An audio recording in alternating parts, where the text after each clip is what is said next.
Une de Playboy, comment Marlène Schiappa a de booster les ventes du magazine. En mettant à l'honneur la secrétaire d'État en une de son magazine érotique, Playboy a fait grand bruit cette semaine. Le rédacteur en chef, Jean-Christophe Florentin, a expliqué dans les colonnes de Capital que cette décision était destinée à booster les ventes de la revue. C'était la polémique de la semaine. Ce jeudi 6 avril, le célèbre magazine érotique Playboy sortait en kiosque avec en couverture la secrétaire d'État chargée de l'économie sociale et solidaire, Marlène Schiappa. Mais les photos du shooting de l'ancienne ministre ont fuité bien avant leur publication. Si la jeune femme ne pose évidemment pas nue, on l'y voit habillée et enroulée dans des tissus aux couleurs du drapeau français. Une séance photo qu'elle a accepté de faire afin de rendre hommage à la tradition française et aux valeurs de la République.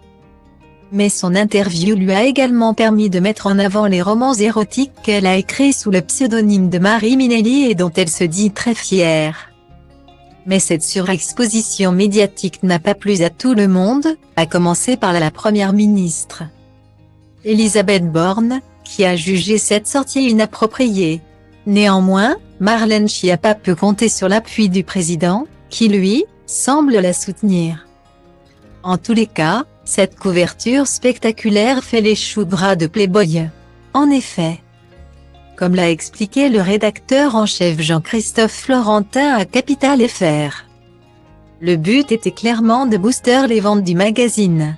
Un temps proposé à Roselyne Bachelot qui l'a refusé. C'est une mettant en avant la campagne de Mathias Savignac a permis à la revue d'augmenter ses tirages, nous vendons entre 25 000 et 35 000 exemplaires. Mais pour ce numéro, nous allons doubler notre tirage à 150 000 exemplaires, a déclaré Jean-Christophe Florentin. Au prix de 15 € l'exemplaire, le journaliste espère donc renflouer les caisses de son trimestriel qui a souffert de la période Covid.